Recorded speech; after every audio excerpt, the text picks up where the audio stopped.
Ah, hello there. You caught me in the middle of this garage. Today we'll be learning how to address student development. First, I'll start with the P-JET clinical method. The P-JET clinical method is essentially asking a bunch of questions. The questions are tailored to the student's responses. Therefore, you get an insight into how the student is thinking. Next, we'll be going over the faultiness of IQ tests and general intelligence in general.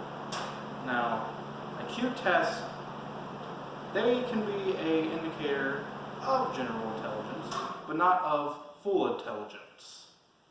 Therefore, in such ways, such as differences in culture or just societal difference in general. For example, if a student grows up in a culture where they're not taught to recognize geometric patterns, they're not going to recognize geometric patterns, which is honestly a lot of what IQ tests are. There's also differences that are just in general. For example, if a student hasn't got enough sleep, they're not going to answer as well as a student that has enough sleep.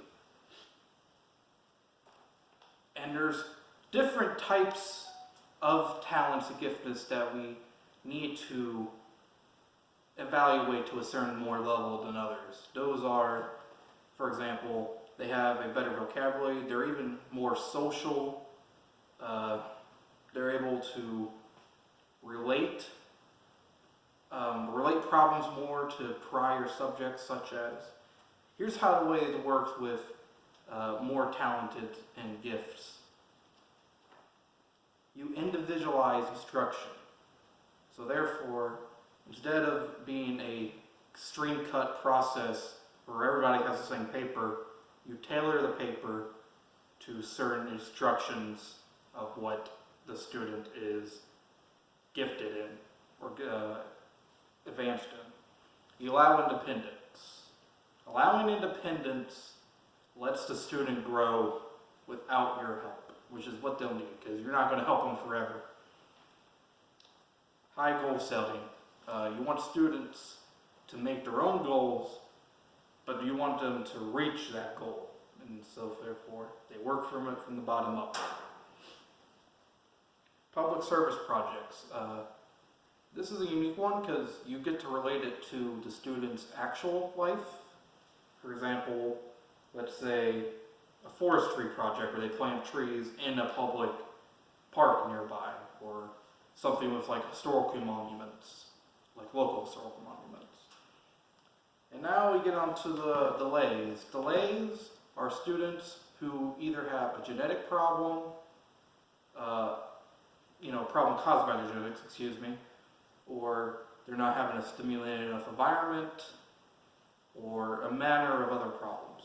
But here's how the way is to work with students who have delays. First off, I should state beforehand, if a student is showing a lack of development in certain areas, you might want to inquire that with a specialist on that subject. 1, go slower.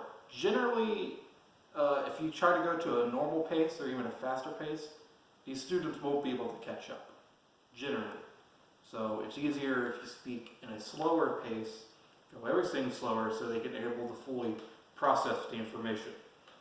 Explain in a concrete manner. Don't leave anything open up to interpretation. If you want something done a certain way, you want them to do a certain thing, you have to explain that concretely, or most of them will not be able to get it.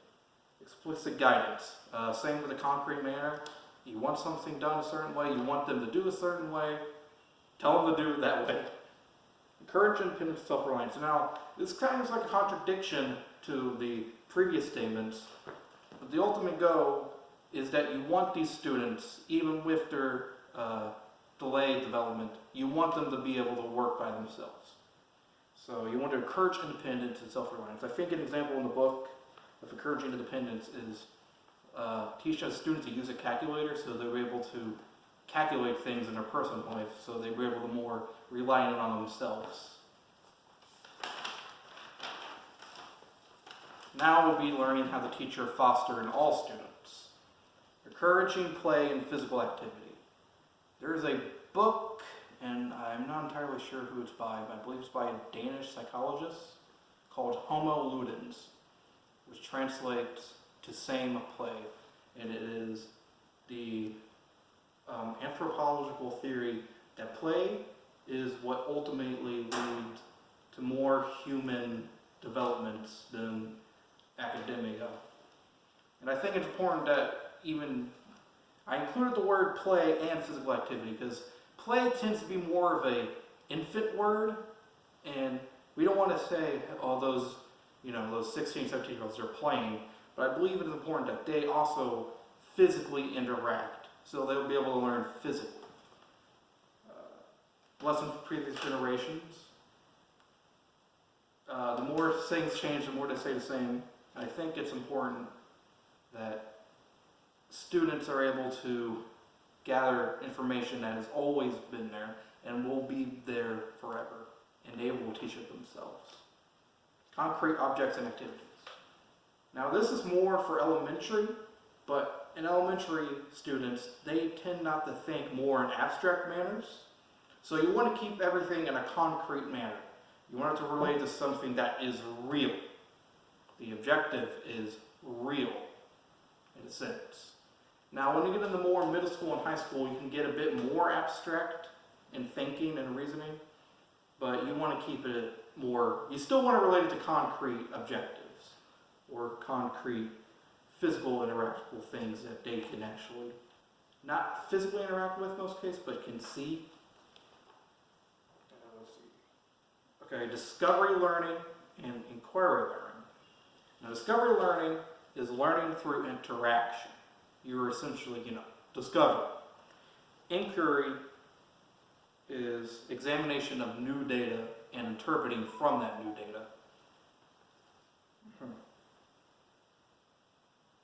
Now, here are some things you want before that. You want some, prior knowledge in the subject. The student is not going to be able to make new discoveries or have new interpretations from data if it's a concept that needs another concept they don't know beforehand. In the book, they use the example of erosion, but if the student doesn't even know geology that well, they're not going to know what erosion is. So you have to teach, what geology is, the rocks, igneous, metamorphic.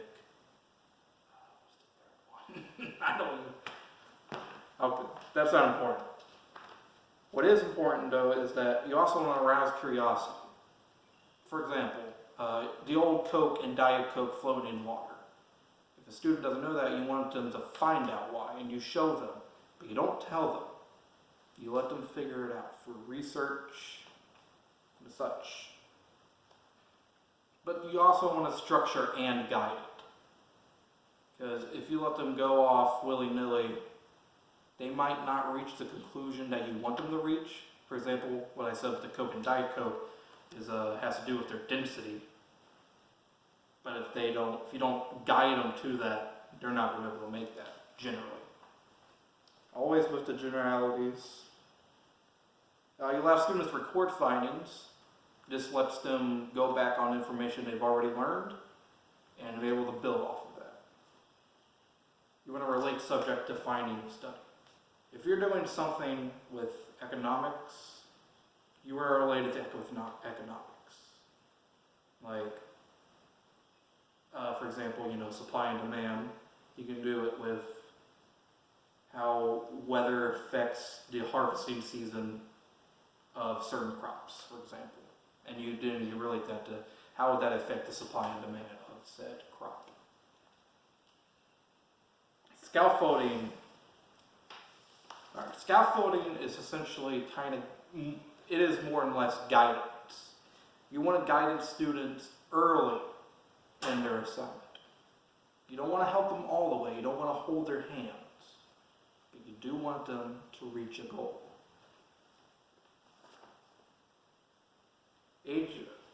Sorry, I about read it off the paper.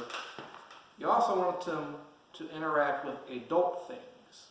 For example, the book mentions, kids, their parents let them help bake, but you want them to be age appropriate. You want them to learn what adult things are, but learn them in their own age group.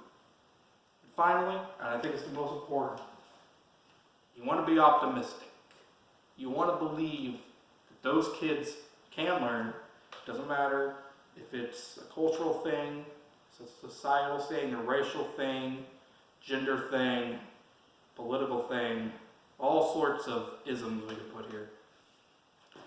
But you don't want to be cynical or even nihilistic, more nihilistic in a depressing sense, by the way, that these students are unable to learn. You want to believe that with your help, that they'll be able to learn by themselves.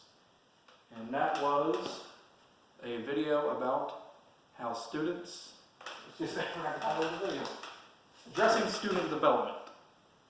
I hope it's been a good. Bye.